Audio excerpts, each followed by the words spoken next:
નમસ્કાર વિદ્યાર્થી મિત્રો, રીપી લર્નિંગ હબમાં આપનું સ્વાગત છે।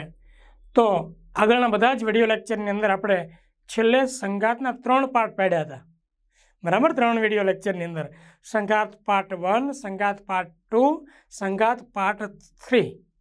ઓકે, નેક્સ્ટ આજનો અને લાસ્ટ આ જે ચેપ્ટરનો વિડીયો લેક્ચર છે JEE નીટ માટે થિયરિકલ, એ છે સ્ટોપિંગ ડિસ્ટન્સ અને સ્ટોપિંગ ટાઈમ। ખૂબ અગત્યનું છે મિત્રો, ટેક્સ્ટ બુકમાં નથી, એવા બહુ સરસ મજાના આ છેલ્લા આપણા બધા વિડીયો લેક્ચરની અંદર સૂત્રો આપ્યા છે। તો સ્ટોપિંગ ડિસ્ટન્સ અને સ્ટોપિંગ ટાઈમ એટલે શું? ધારો કે એમ દળના વિવેગથી ગતિ કરતા વાહન પર બ્રેકિંગ બળ F લગાડતા તે x અંતર કાપીને t સમયમાં સ્થિર થાય। તો મિત્રો કાર્ય ઉર્જા પ્રમેય શું કહે છે? W બરાબર ડેલ્ટા કે। હવે પ્રારંભિક જે ગતિ ઉર્જા હતી, બરાબર છે, વિવેગથી ગતિ કરે છે, પ્રારંભિક ગતિ ઉર્જા 1/mv² છે, પણ અંતિમ ગતિ ઉર્જા શું થાય? 0, કારણ કે સ્થિર થઈ જાય છે। પ્રારંભિક માઇનસ અંતિમ ગતિ ઉર્જા, આમાં છે ને ઉલટું લેવાનું હોય। કેમ? તો કે પ્રારંભિક ગતિ ઉર્જા વધારે છે, અંતિમ ઓછી છે, અંતિમ 0 છે એટલે -0। અને બીજું મિત્રો, જે કાર્ય થાય એ શું આવે? બ્રેક મારવા માટે જે બળ લગાડ્યું તે અને અંતર કાપે છે તે અંતર x, બરાબર છે, આ W ને બદલે, અને આ ગતિ ઉર્જા કે ડેલ્ટા કે માત્ર કે જ આવશે, બરાબર। આને આપણે d વડે દર્શાવીએ, જો F × ds વડે દર્શાવીએ, બરાબર। તો આ ગતિ ઉર્જા શું આવે? k, અને ds શું આવે? k/f, અને આ k ની કિંમત મૂકી છે, ભલે ડેલ્ટા કે છે પણ એ કે જ છે, કારણ કે અંતિમ ગતિ ઉર્જા 0 છે। 1/mv² અહીંયા મૂક્યા કેને બદલે, 1/mv², તો f ના f, એટલે આ જે અંતર આવે છે ને સ્ટોપિંગ ડિસ્ટન્સ, એટલે કે બ્રેક લગાડ્યા પછી કેટલું અંતર કાપીને વાહન સ્થિર થાય છે તે અંતરને મિત્રો શું કહેવાય? સ્ટોપિંગ અંતર કહેવામાં આવે છે, એટલે ds વડે દર્શાવાય। અને સૂત્ર મિત્રો યાદ રાખજો, mv²/2f। સ્ટોપિંગ ટાઈમની વાત કરીએ, હવે f બરાબર m આપણે સમીકરણની અંદર મૂકીએ છીએ, અહીંયા છેદમાં જે f છે ત્યાં m મૂકી દઈએ, અહીંયા m મૂકી દઈએ છીએ, તો m કેન્સલ થાય, તો સ્ટોપિંગ ડિસ્ટન્સનું વેગ અને પ્રવેગના સ્વરૂપમાં આ સૂત્ર આવે છે, v²/2m। હવે સ્ટોપિંગની સમયની વાત કરીએ, કેટલા સમયમાં સ્થિર થશે? તો મિત્રો ન્યૂટનનો ગતિનો બીજો નિયમ છે, F delta t = delta p।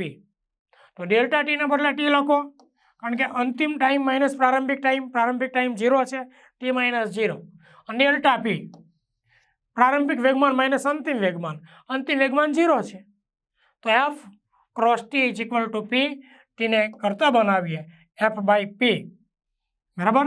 p બરાબર mv વેગમાન, તો આ સ્ટોપિંગ ટાઈમ થયો, શું થયો? સ્ટોપિંગ સમયનું આ મિત્રો સૂત્ર છે, t બરાબર mv/f। ત્યાર પછી મિત્રો ખૂબ સરસ મજાનો અંદર એક આપણે ટોપિક લીધો છે, કારણ કે આ ટોપિકના MCQ આ રીતના MCQ આવે છે। તો ઘર્ષણ રહિત સમક્ષિતિજ ટેબલ હોય એના પર એક આ સાંકળ છે, એનો અમુક ભાગ લટકતો, અડધો ભાગ, ત્રીજો ભાગ, ચોથો ભાગ, બરાબર। હવે આને ઉપર લઈ જવો છે, આ ભાગને આપણે ઉપર લઈ જવો છે, અડધા ભાગને ઉપર લઈ જવો છે, ત્રીજો ભાગ લટકતો હોય આખી લંબાઈનો, તો ત્યારે કાર્ય શું થાય છે મિત્રો?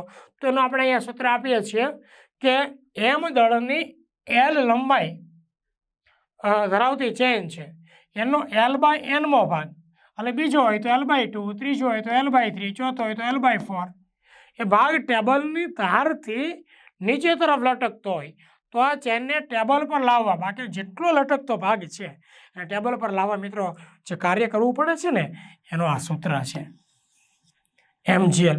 કારણ કે ઘણા બધા નવા સૂત્રો છે, એટલે બધાની આપણે સાબિતી નથી આપી, અમુક આપણને શોર્ટકટમાં ડાયરેક્ટ હોય છે સૂત્ર, એટલે આપણે ડાયરેક્ટ મૂકેલા છે, અને મોસ્ટ ઓફની આપણે સાબિતી આપેલી છે। તો mgl બરાબર છેદમાં 2n², બરાબર। ધારો કે બીજો ભાગ હોય તો અહીંયા 2 મૂકવાના, 2/4, ધારો કે ત્રીજો ભાગ લટકે છે, 1/3 ભાગ, એવું કહે તો અહીંયા શું મૂકવાનું? 3 મૂકવાના। ઓકે, એટલે આ જેટલામાં ભાગ હોય એ આવી રીતે મૂકવાનો, તમને આવી રીતે શોધવાનું. તમને કે ત્રીજો ભાગ તો 1/3 એટલે n બરાબર 3 મૂકવાના. તમને કે ચોથા ભાગની ચેન નીચે લટકે છે તો 1/4 તો n બરાબર 4 મૂકવાના. પછી આને બદલે 1/3 મૂકવા નહીં જવાનું, એને બદલે 1/3 મૂકવા નહીં જવાનું, એને બદલે આવી રીતે મૂકવાનું. ઓકે, એટલે સીધું જ આપણને કાર્ય મળી જાય છે, mgl છેદમાં 2n². ઓકે, ત્યાર પછી ચેન ટેબલ પરથી સરકે તો ભોંયતળિયા પર પડે ત્યારે એનો વેગ કેટલો થાય? તો સામાન્ય વેગનું સૂત્ર તો આપણને ખબર છે ને, 2gh છે. તો એના બદલે શું આવશે મિત્રો?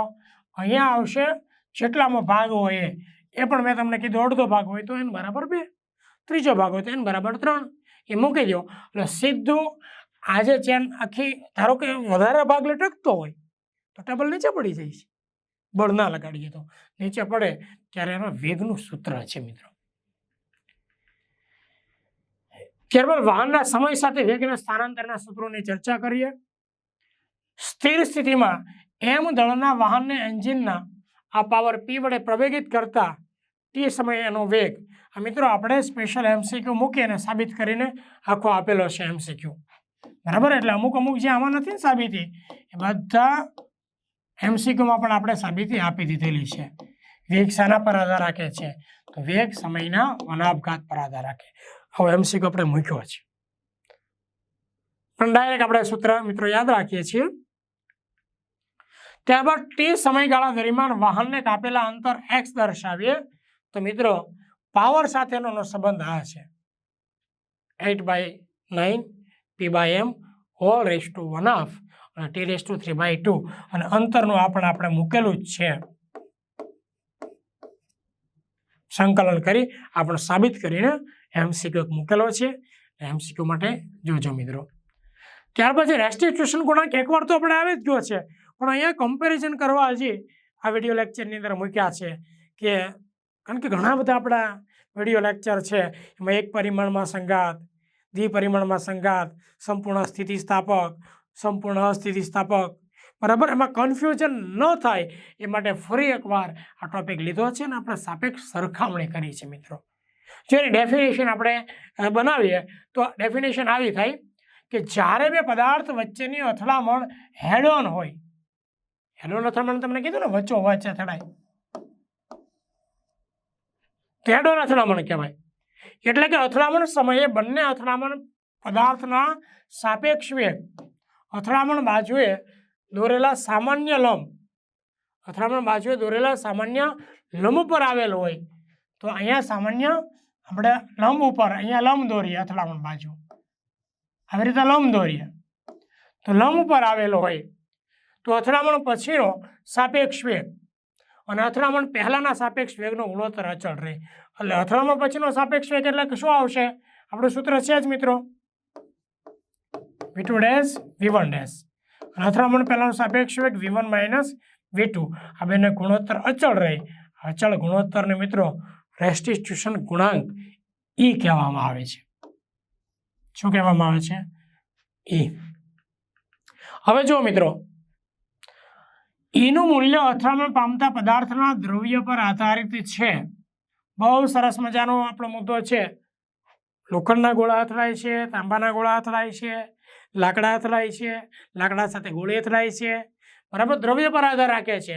અને મિત્રો જો સંઘાત સંપૂર્ણ સ્થિતિસ્થાપક હોય તો એ 1 લેવો અને સંપૂર્ણ અસ્થિતિસ્થાપક હોય તો 0 લેવો છે. આપણે MCQ પૂછાઈ ગયેલા છે ભૂતકાળમાં. ત્રણેયને જોઈએ મિત્રો, સરખામણી કરીએ છીએ